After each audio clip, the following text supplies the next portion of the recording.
Хожим нь тэрээр оцгойчуудын ахлагчийн өмнө сууж өөр нь аль хэдийн 70% дууссан тус эргэж жилээс өмнө хугацаанд амжих нь гарцаагүй гэдгийг түүнд хэлэв. Өөр барих талаар хүнд хэцүү цагийг өнгөрөөж байгаа тус ээжсэн тэдэнд үйлчилдэг. Оцгойчуудын тосгодыг байгуулах газар өгч өөрсдийнх нь төлөө хийсэн зүйлийг нь тэд түж чадахгүй гэж оцгойчууд хариулав. Энэ хооронд ширээ бүр дээр хүн бүр хоолоо идэж байхдаа бие шоолонгоо ярилцаж чухал асуудлуудыг хэлэлцэж байна. Үдэш болоход зоогийн газарт ядарсан, царай алдсан өөр хоёр хүн харагдана. Эдгээр нь Линтмейт гэдэг зоогийн газараас ямар нэгэн сайхан үнэр үнэртэж байгаа тэнүүчлэх ах дүүс юм. Дараагийн мөчөд ах дүү хоёр зоогийн газрын хаалхыг тогшиж Ранканда ажилтан хэрэгтэй байна гэж ухуулах хуудаснаас уншсан тул ажилгүй. Ээжсэн ухуулах хуудасаа саяхан хайчихсан гэж хэлжид тэдний царай айдас болон хувирав. Тэдний царайг мэдрэхийн тулд ээжсэн нэмэрт тусламж үзүүлэхэд татгалзахгүй байх гэж тэднийг тайвшруулав. Тэрээр тэднийг суугаад ажлын талаар ярилцах зураа хоол идэхийг хүсв. Дараа нь тэрээр гахай мах бэлтгэхээс эхлээд энэ хүйтэн цаг агаарт халуун зүйл бэлдэж эхэлдэг.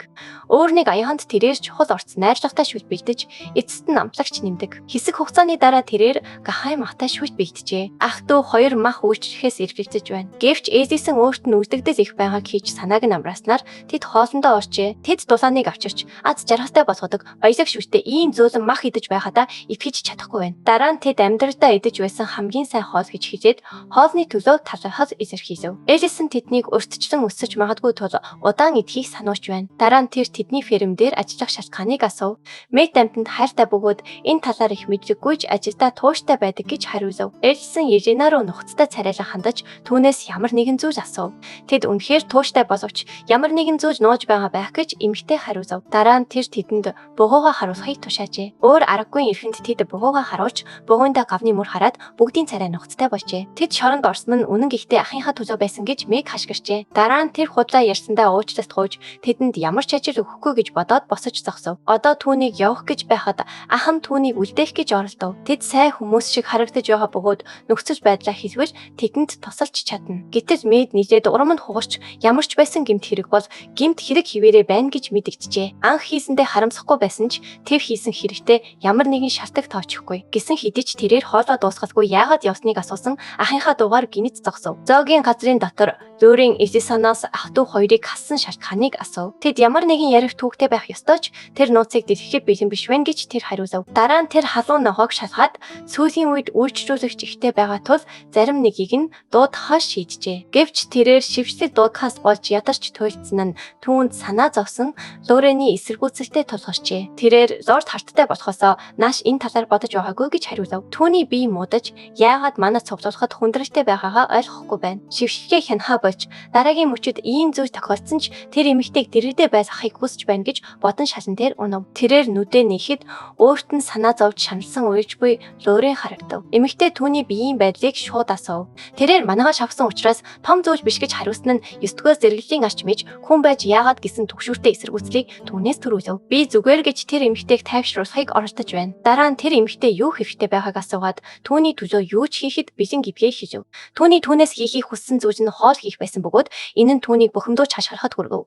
Учир нь тэр анханасаа хоол хийх талаар юу ч мэддэггүй байлаа. Үзэгдэл хүйтэн шүн чичирч буй тэнүүчдэд яваа ах дүү хоёр руу шийджв. Тэд ямар нэгэн ажил олох гэж оролдсон ч гэмт хэрэгтэн гэсэн статусаас нь босоод хинч тэднийг хүлээж авсангүй. Тэгтэл тэдний нэг нь ядаж шороо дулаахан болохоор дээр гэж хэлв. Үүний дараа тэд хин нэгний хулгайсан хоолыг идэж байхад хажууд нь муур архирав. Хоол хангалтгүй байгааг ойлгоод Мэд хоол орж магадгүй гэж бодоод хогийн сав шалгахаар шийдэв. Яг тэр мөчөд муу санаатай харагдах эр болон түүний туслах гарч ирээд ах дүүсийг харав. Тэдний дөнгөж шоронгоос гарч ирснийг сонсоод тэд гайхжээ. Тэднийг хараад ахлагч Ританда тэднийг одоо ч мөрдөж байгаа гэдэгт тэд итгэж чадахгүй байв. Ританда тэднийг одоо ч мөрдөж байгаад Мэд уурлаж өөрийн алдаагаа хүлээн зөвшөөрөв. Тэрээр түүнд сургамж өгөхөөр шийдсэн боловч 2 жилийн өмнөх шиг байдалд орж магадгүй гэдгийг сануулсан Линтэд саатуулжээ. 2 жилийн өмнө Ританда барилгын ахлагч байхдаа нөхөр нь түүний удирдлага дор ажилладаг ядуу бүсгүйг тарамтаж байсан үе рүү үзэгдэж буцав. Гэвч түүнийг 3 дугаар хэсгийн тулгуур нурж бэртэл авчирсныг мэдээсэн тэнүүчдэд яваа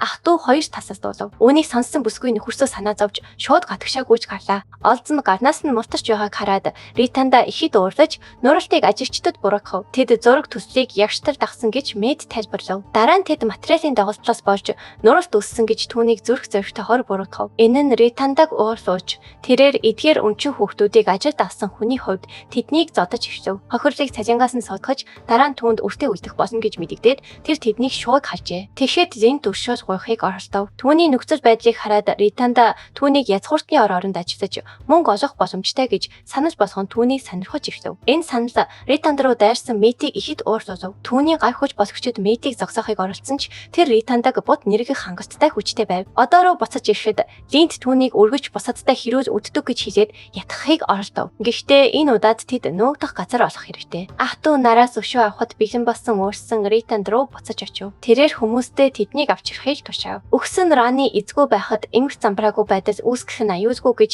тэдний нэг нь түүнийг ятгахыг оролдов. Үүнд Ританда залууг алхадаад хин нэгний дэмждэггүйгээр юм хийж чадна гэдгээ мэдэгдэв. Тэгтэл тэр гинэт Эжисоны ресторан руу явж буй Южинаг олж харав. Түүнийг ингэж яваг хараад тэрээр түүнээс ямар нэгэн зүйл гуйхаар шийдэв. Тэрээр хүмүүсээсээ ой хавьд хүн байгаа эсхийг шалгахыг хүсв. Ресторан дотор Эжисон өөрийн шингээсэн ядаргааны шалтгаан болсон эртний Мабежийг шалгаж байв.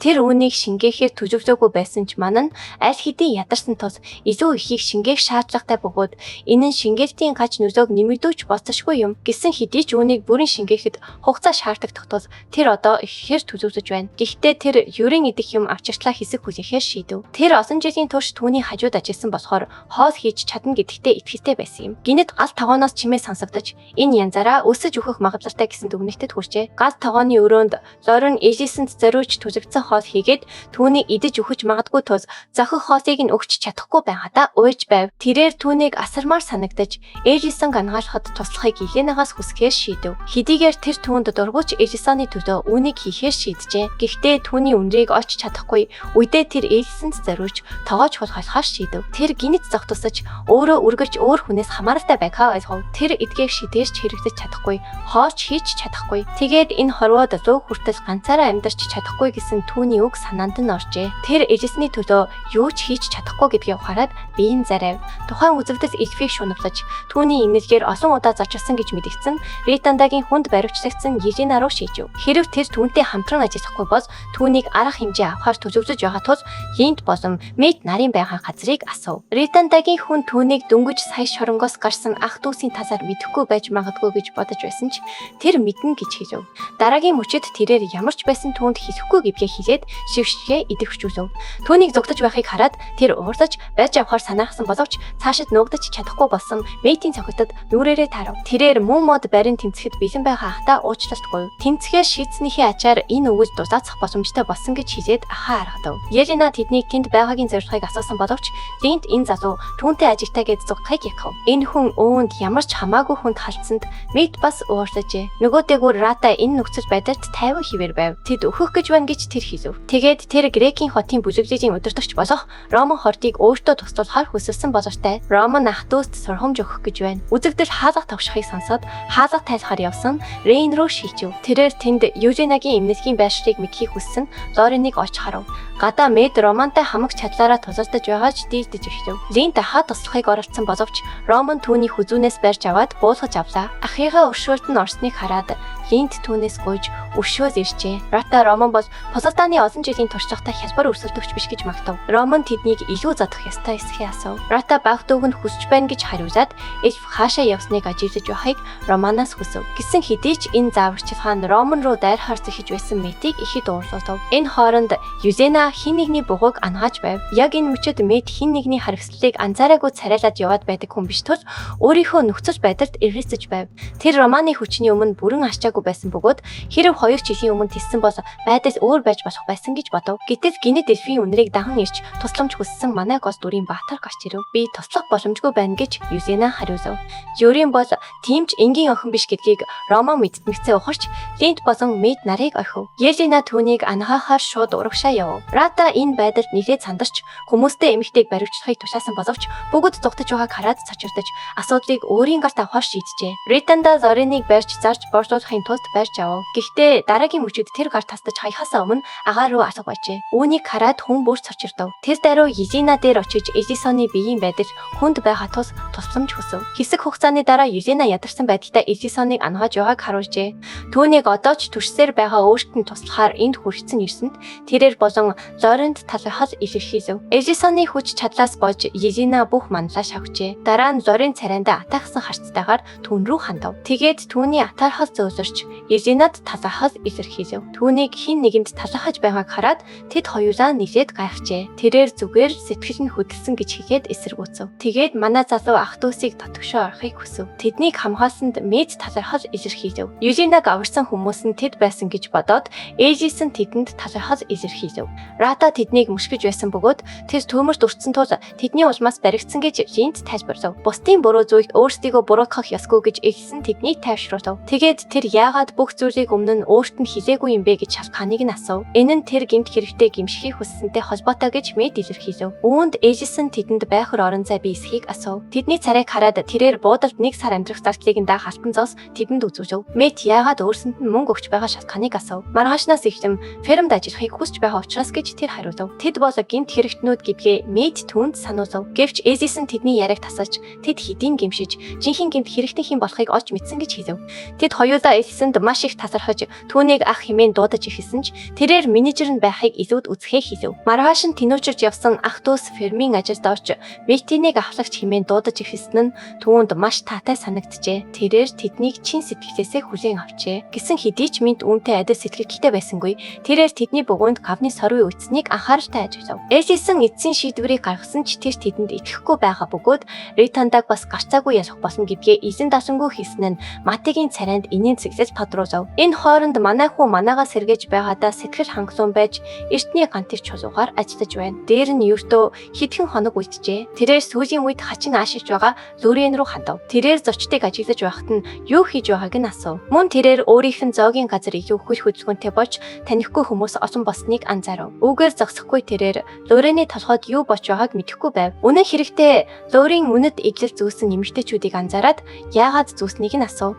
Тэд үүнийг гоё харагддаг болохоор зүүдэг гэж тэр хариулав. Лорен үр хүртэл эрдэнсээр дүүрэн байдгийг тэрээр сануулав. Түүний ээжийн үр тийм байгаагүй гэж тэр гүнигтэйгээр хариулав. Тэрээр үнэт эдлэл бэлгэнд авах дуртай эсхий асуув. Намайг Биноноос зүүлд авч байхыг хараад тэрээр энэ талаар бас гайхширч байгаагаа илэрхийлв. Яриа өргөжлөхөөс өмнө Дион Элисоныг дуудаж сайн мэдээтэй байна гэж хэлв. Тугсан суусныхаа дараа тэрээр олон гэмт хэрэгт холбогдолтой Ратанда баривчлагдсан тухай мэдээлв. Түүнийг өөрийнх нь хүмүүс урваж гэрчлэл өгсөн байна. Түүнээс гадна Дэдрэнд түүнийг дэмжиж байсан гэдгийг тэрээр дуулгав. Тэднийг бүх юм тайвширлаа гэж бодох бүрч шитгэнд дагуул хүмүүс гарч ирдэг хэмээн тэр ядарснаа илэрхийлв. Түүнд бургер барьж өгөх зураа түүнийг асуудлыг сайн зохицуулсныг магтав. Дараа нь тэрээр 3 хоногийн дараа цагтаа эсхийг асуухад ээжээс нь түүний төлөө зөвшөөрөв. Дараа нь ээжээс нь түүний чихэнд ямар нэг зүйл шимхэд тэрээр дуртаяа оролцсон гэдгээ хэлв. 3 хоногийн дараа тэрээр харанхуй өрөөнд одоочуудын ахлагчийн өмнө сууж байв. Ахлагч ямар нэгэн зүйл хийх гэтэл тэрээр эхлээд эд зүйлээ шалхмаар байна гэж хэлээд зогсов. Ахлагч түүнд зүйлийг гартуулан өгөхөд тэрээр үүнийг төгс болохыг олж мэдэв. Дараагийн мөчөд тэрээр одоочуудад хям шар айргаар дүүргэсэн том сав өгчээ. Дараа нь тэр тэднийг арга хэмжээнд оролцохыг хүссэн ч ахлагч барилгын сүүчийн үе шатанд орж байгаагаа тайлбарлаж уучлалтгүй. Дараагийн хэсэгт зоогийн газрын арга хэмжээнд оролцох гэж байгаадаа ихэд догдсон Ранд анхаарлаа хандуурчээ. Манай хөө мөн фермийн ажилчдыг оролцохыг хүсв. Зоогийн газрын хөл хөдөлгөөнийг хараад Лорен адагш гарч ирээд ямар арга хэмжээ болж байгааг асуув. Тэрээр эхлээд хүрвцэн ирсэн бүх хүмүүст талархал илэрхийлв. Дараа нь Лорений асуултад шууд бусаа хариулж "Энэ бол миний аманд юу хийсэн бэ?"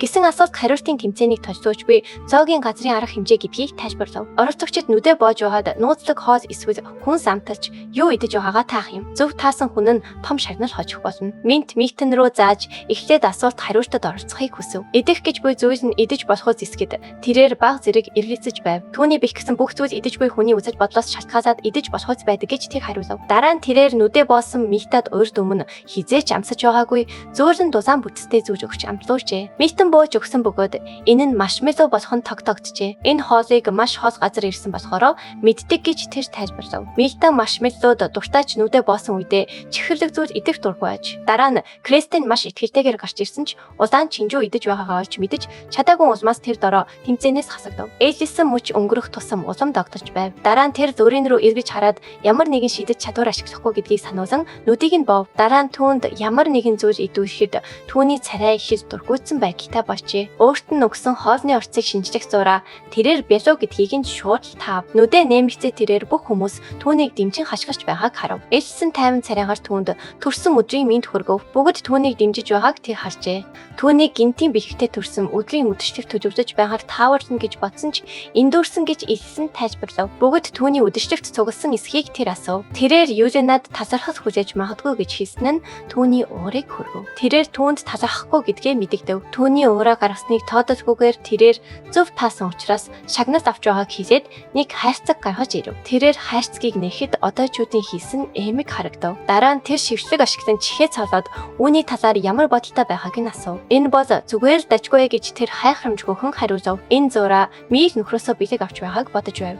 Тэгээд эцэст нь бэлэг авах ямар мэдрэмж байдгийг ойлгосон учраас эмгийг хөөхөн гэж хижээд чин сэтгэлээсээ инээмсэглэв. Дараа нь тэд Райн болон Матенаар хоёулаа үнэмлэхүй байдлаар яжагдсан асуулт хариултын тэмцээнээ дахин эхлүүлв. Үүний дараа хүн бүр бязуу хүртв. Төрсөн өдрийн баяр өндөрлөхөд энэ бол ийм олон хүнтэй тэмдэглэсэн анхны төрсөн өдөр минь гэж тэр дуу алдав. Энэ бол насанд хүрэхээс өмнөх хамгийн сүүлийн төрсөн өдөр нь учраас сайхан байх ёстой гэж тэр тэмдэглэв. Дараа нь гадаа цас орж байгааг анзаараад ээлжсэн түүнтэй хамт гадаа гарахад санаж болгов. Дэнч дээр кофе уух зураа тэд энд ирснээс хойш аль хэдийн нэг жил өнгөрсөн гэдэгт итгэж ядаж байгаагаа илэрхийлв. Түүний хувьд богинохон санагдсан байж болох ч хүний хувьд энэ бол маш их хугацаа гэж тэр хэлв. Лорд Хартийн зүрхийг шингээж авсан болохоор түүний хувьд ч бас өөр байх ёстойг сануулсан тэрээр буцааж хариулв. Энэ нь түүнийг урт нарийн амьдрахад туслах эсрэг итгэлгүй байгаагаа тэрээр тайвнаар хариулв. Дээр нь тэр зүрхийг бүхлээр нь шингээж аваагүй юм. Тэгтэл тэд өнөө хот олж хараад ээжээс нь түүнийг хүслээ шивнхийг ятгав.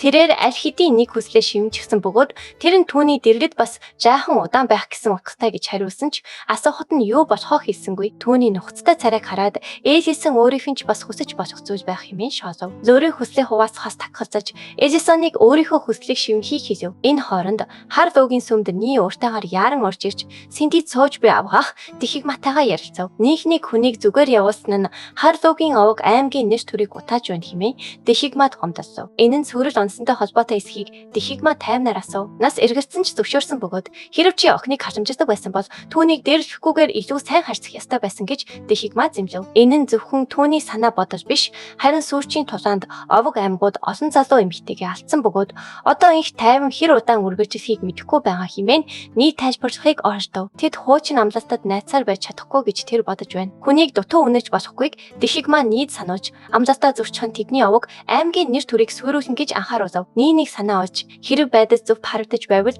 дүрм журмыг дагахаар баг зэрэг зөвшөөрөв. Нөхцөл байдлыг зохицуулах аргаа олсон гэдгээ мэдэрч овж нь инээнсэглсээр тэр явжээ. Гүйтэн мөсөн ууланд зөөрийн цаснаас хамгаалан зузаан ороож царай нь бараг л харагдахааргүй байв. Тэрээр Элсэн рүү харж яагаад энд ирснийг нь асуув. Тэд ховор мөг хайж байгаа гэдгээ Элсэн догтлонгоо хэлв. Гайхширсан Лорин яагаад мөг тийм чухал болохыг асуув. Эдгээр мөг маш ховор бөгөөд түүнийг баян болгож чадна гэж Элсэн тайлбарлав. Нүүдэрчд гахаан тусламжтайгаар нэгийг олж түүнийг их хэмжээний мөнгөөр зарсан тухай яриа сонсон дурсамжаа тэрээр хуваалцав. Түүнийг хэрхэн олох гэж байгааг Лорин асуухад Элсэн мөг нь өвөрмөц үнэртэй боловч ацаалтаар ургадаг учраас олоход хэцүү гэдгээ хүлээн зөвшөөрөв. Лорины луугийн мэдрэмжийг ашиглан туслахыг тэр санаж болгов. Лорин санаа алдан өөрийг нь дахин ашиглаж байна гэж бодсон ч дургүйхэн зөвшөөрөв. Чанга ужиг чимээ тэдний яриаг тасалдуулав. Урагшаа харвал тэд хадан хисааны ойролцоо нэгэн том муур бүжиг гоблинууд дайрч байгааг харав. Жагцсан зэвсэгтэй гоблинуудын бүжиг хадны хисааны ирмэл дээрх аврах том мутацид орсон мод руу дайрчээ. Чичирч өвдөж орилон уйж буй муур гоблинуудад хэсгийгээр тасдууж байв. Тэрээр гоблинуудын гарт өгөх нь гарцаагүй мэд харагдаж байв. Дараагийн мөчөд улаан гэрэл агаарыг зүсэж гарч ирсэн нь муурны хүч рүү чиглэсэн дайралт байсан бөгөөд энэ нь түүнийг газар унахад хүргэв. Гоблинууд муурыг барихаас өмнө ээжээсэн зогсож байв. Бүлгийн өмнө зогсно. Хүн бүрд тэмцэх шалтгаан байгаач энд тулалдаж болохгүй гэдгээ хэлээд тэрээр хамгаалалтын шидээр муурыг хамгаалжээ. Гоблинууд хариу үйлдэл үзүүлэхээс ч өмнө манай охины харц тэднийг айдас давтуулахад хангалттай байв. Тэд эргэлзэж тэнэгсэлгүйгээр зэвсгээ хаяад яаран зугтаж мотоцид орсон муурыг цочирдсан байдалтай үлдээжээ. Элсэн гоблинууд түүнийг айна гэж зугтаагүй гэдгийг Юринд хэлв. Нөхцөл байдалд оруулсан хувь нэмрээ махтуулсан Юрийн хэнцэс заргалгүйгээр хэвэн байлаа. Харин ч тэр өөрт нь түүнээс илүү нэр төр байгаа гэж хариулв. Муур биеийн дээрцсэн бололтой дахин дөхөж ирсэн ч энэ удаад арай түрэмгий царай гаргажээ. Аль нэг нь хариу үйлдэл үзүүлэхээс өмнө муур газар унаад сүүлээ шаргаж эхлэв. Муурны занг хараад Элсэн тун нөхөрсөг болохыг нь анзаарч шав орохоор гуйж байсан ресторны динийг муурны энэ гунка зантай яг ижилхэн болохыг бодож амжив. Муур юу хэлэх гээд байгааг Элсэн чангаар гайхан асуухад Юрийн дургүйхэн орчуулж өгөв. Муур тэднийг аварсанд баярснаа илэрхийлж аж хариулах хүсэлтэй байгааг тэрээр тайлбарлажээ. Муур Элсэн рүү гялалцсан нүдээр харж хариуг нь хүжэв. Элсэн ач хариулах тухай аяархан шивнэ хаж гэж. Тэд дөгөө ширээний ард сууж хоёр муур хоорондоо тоглохыг харах зур Юрэн энэ хачин учирлаас ямар ашиг хонжоо хайж байгааг нь асуув. Ээжсэн үнийг ердөөс өртчихсөн сэргийлэх арга хэмжээ байсан гэж хариулжээ. Муур тэдэнд хайж буй ертөнцөө олоход босорч чадна гэж тэр итгэж байв. Яг тэр мөчөд муур ямар нэгэн зүйлийн овоолгыг бахархастайгаас тийсээр эргэн ирэв. Хачин үнэр орчныг бүрхэхэд Юрэн шуудад хамраад арч энэ ямар үнэр вэ гэж асуулаа. Энэ бол эрдэнэс биш гэдэгт тэр итгэлтэй байсан ч ээжсэн муурны авчирсан мөгийг таньсан учраас эрдэнэс мөн гэж зүтгэв. Энэ зуур байрдааны талбар шиг ас хосын газар руу тийшээ nii хэмээх рүү хүрэлцэн ирж царай нь ундууцсаар үрчижээ. Юу болж байгааг хэлхийг тэр шаардав. Тэр мөчөд 3 хар руу нэг нэгээрээ гарч ирэв. Үе явдал улам эрчимжиж эвзэгтэй мөч ойртож байна. Дараагийн хэсэгт бүх зүйл эргэлт хийн. Дараагийн хэсгийг бусдаас төрүүлж хамгийн ихэнд үзхийг хүсвэл дэлгэцэн дэх төрийн банкны данс руу 5,000 төгрөгийн хандив хийгээрэй. Тэгвэл дараагийн хэсгийг тань нин даруй гаргаж өгье. Таалагдсан бол лайк дарч сувг 100 маань заавал бүртгүүлээрэй.